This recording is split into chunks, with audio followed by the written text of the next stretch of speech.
vedare tinochingamidza zvekare kune chimwe chirongwa pano paZim Facebook Secrets and Confessions. Tadzoka zvekare nemamwe mamessages rekezai tibva tapinda mumamessages edu atadzoka takakubatsirai. Message yedu kutanga yakamira sekudai so: anzi mungadi zvenyu mukomanashi, please hide me. Ndakaenda kun'anga mushure mekunge tichida kudzinga makombi awa ainge ava kuuya kuzoloda patainge tichishandira. It was in 2016. Madays iwayo ndaita basa rekudriver. Ndichidriver ndaita zvokusenga vanhu nemotikari yainge iri diki. So kubva mutauni kusvika kwataizoenda nevanhu munhu aibhadhara $. So nyaya yakazotangira pakazouya makombi awa akati auya ainge ava kuita $4 for 2. So kunesu painge pasisina chedu kuzi vanhu vainge vomhanyira kwakachipa. Izvi zvakaitika kwemazuva akati so takazogara pasi nemafriends angu ndikati zano toita rei guys, kozi musika watotorwa nemakombi, isusu hapachina chedu, tava kutofa nenzara. Apa chanyanya kurwadza ndechekuti motikari dzedu dzainge dzisingabvumidzwi kufamba highway kozi zvaingovawo zviskorokoro, dzaitoda local yatainge tajaira. So inini ndaiva nemafriends angu 2. One wacho ndiye akazoti guys don't worry, ndine munhu wandinoziva, kana tikaenda ikoko zvinhu zvedu zvinofamba po. Takatorana tiri 3, inini nemafriends angu, ndokubva taenda kuya kwainzi neimwe friend yangu tinokwanisa kuwana help. Takati tasvikako kozi munhu wacho aingova musame town imomo matainge tichishandira zvekare, saka hazvina kana kumbotinetsa kusvika. Takati tasvika, inini sekufunga kwangu sezvo yaiva first time kuenda kun'anga, ndaiti ndichaona munhu ainge akapfeka hembe dzekun'anga aiva akatopfeka hake sutu yake. Apa ainge asingatauri Shona, iye aiti anobva kuGhana, asi waizama hake kutaura. So akazobvunza kuti tokubatsirai nei. Friend yangu iya yaiti yakambouya ndiyo yakatsanangura dambudziko kuti pabasa pedu patinowandira mari papinda zvipfukuto, ndokubva ati wani wenyu ngaanditevere. Ndipo pakazoenda friend yangu iyoyo, isusu ndokusara takagara panze. After some minutes ndipo pakazobuda friend yedu yainge yakabata kamwe kabhodhoro kainge kari kadiki kaiva kaine zvinhu mukati zvaiva zvakaita kunge oil. So mufesi wangu uya akazoti, guys, ndanzi unofanira kusheka kabhotoro aka wodira mumotikari yacho iri kunetsa seizvi. So akatotaura achitosheka kabhotoro kaya.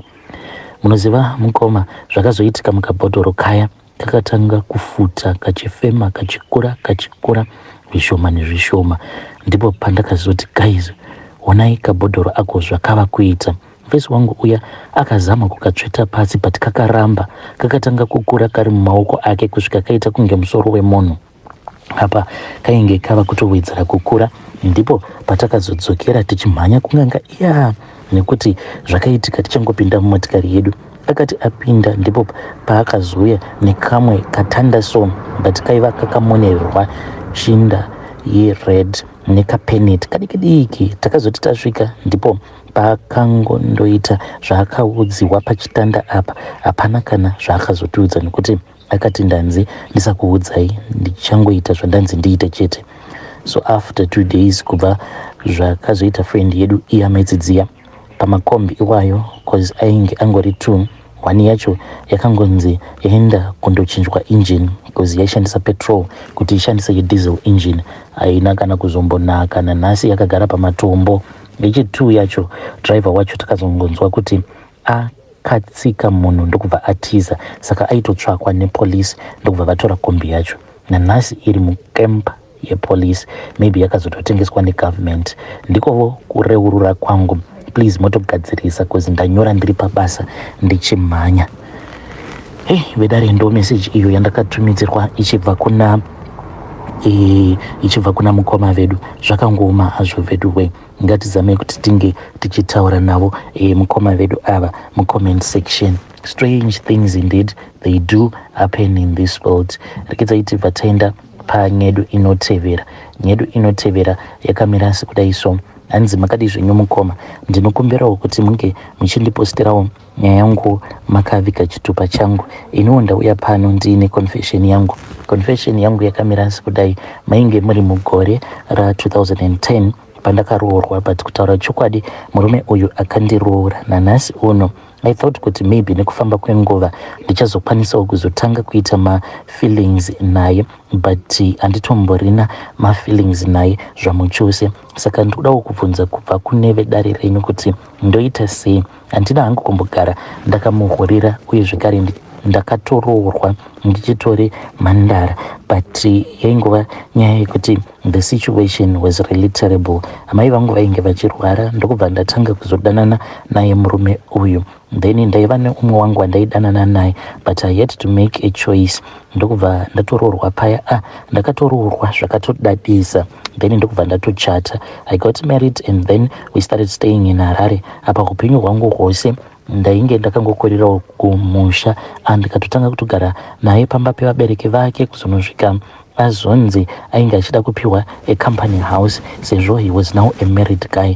Ndini uyo mukoma ndava kutogarawo mufull house. So that is how he changed my life. But even though he changed my life, ndokubva azoti aida kuti vanengina vangu vaviri vange vachiuya vachizonosvika maform 4 ndiye ainge achivadzidzisa nehanzvadzi yangu kuti ange achizova musoja kusvika pari zvino. It was because of my husband. But dambudziko riripo mukoma nderekuti murume uyu handiitiri zvachose. So many times tinoti tiri panguva yebonde ndinotogumisidzira ndatongotora mamwe mafaces emacelebrity muno muzimu, vamwewo vandinongonzwa kuti uyu kana akandiroora ndinokwanisa kutonakidzwa neupenyu. So I just take the face of that famous person, ndobva ndatopretenda sekunge ndiri kuita bonde nemuimbi uya wandinenge ndichifarira, then ndinobva ndatonzwa kutoti zvinenge zvava kutoita. But iye manje murume wangu haatozvizivi kuti pose paya pandinozomudza kuti ndava kupedza, it will be because ndinenge ndiine muimbi ane mukurumbira wandinenge ndichifunga naye, wandinenge ndichifunga nezvake panguva iya yebonde. So please assist me. How do I appreciate my husband? Ndakatombotaura neimwe friend yangu ndikabva ndati ndinokumbirawo kuti unge uchindibatsira dear friend. Akabva anditi try kuti apo paunenge uchiita bonde naye, then just think about all the good things that he has done for you. Murume oyo hapana kana paanombonditadzira, but still my heart refuses to love him. Ive dare ndo message iyo yandakatumidzirwa ichibva kuna vahanzvadzi vedu. That is the proof yekuti you will never be able to buy love. Ngatitaurei navo mucomment section. Rekedzai tibva taenda panyedu inotevera. Nyedu inotevera yakamira sekudai. Hanzi makadi zvenyu mukoma, ndinokumbirawo kuti munge muchindiposterawo nyaya yangu makavika chitupa changu. I want to tell you my own story. So zvinhu izvi zvakaitika apo pandainge ndichiri form 1. Ndainge ndiine best friend yangu, taiwirirana zvisingaite nebest friend yangu. We were like sisters. I really do not know what happened, but pazvakatangira mukoma, when I just woke up and started hating her, vanhu vazhinji especially vakomana vataidzidza navo vaingoya kwandiri vobva vati friend yako yakanaka. Apa munhu anenge achiti friend yako yakanaka anenge atori mukomana wandinenge ndichida, but obva anditi ndoda kuti unge uchizoenda unotaura nebest friend yako umudze kuti I really want to be a boyfriend. Ndakambotanga ndichashandisiwa navo vakomana ivavo vamwe vandaitoda as their post girl, but ndakazosvika pakuramba ndikati no way, I cannot keep on doing this because I am hurting myself even more. So zvakazoitika mukomana achiti zvekuti pane umwe mukomana uyo waakazotanga kudanana naye, ndakarwadziwa kusvika pekupedzisira, and I could not destroy that relationship. There was this other day ndainge ndakatogara, saka ndakabva ndazotenga mushonga wangu wemakonzo, and I honestly did not know what exactly did I want to use the rat poison for. Then there was this other day pandakaenda kumba kwavo ndikabva ndatora mushonga wangu wemakonzo. Panguva yacho ndaitozvodza kuti kunyangwe ndikacommita suicide zvinenge zviri nani because of the way that she was dating all the guys that I was in love with. ndakaenda kumba kwavo with the intentions of studying, but handizivi kuti why ndakangotora mushonga wemakonzo ndokubva ndazongoenda nawo. Ndakati ndasvika paya ndakabva ndadanidzira and I heard kuti there was no one who was responding. I got into their kitchen, ndakabva ndaona kuti pastove painge paine poto yainge iripo and she was cooking beef stew. Ndakabva ndazongotora kapepa kaya kainge kaine mushonga wemakonzo ndokubva ndazodira. So I was really nervous. Ndaida kuti ndinge ndichingodurura mushonga wose mupoto, but I got so scared. Ndokubva ndati ko kana ndikabatwa ndokubva ndazongosiyana nazvo. I then ran back home. Saka iye akati apedza kubika ndokubva apakura akabva azodya asingazivi kuti ndainge ndatoisa mushonga wemakonzo muchikafu chaainge achibika. And ndoda kungoti Mwari, zveshuwa Mwari variko and Mwari makaita basa, because she was cooking the food that they were supposed to eat in the evening. Saka vabereki vacho vakabva vazononoka kusvika pamba zvokuti dai vainge vakakasika kudzoka kumba zvimwe kuda the whole family they could have died. Saka iye achizonodya achizonoonekwa nevamwe amai vainge vachigara panext door nepamba pavo as she was vomiting and struggling on the kitchen floor.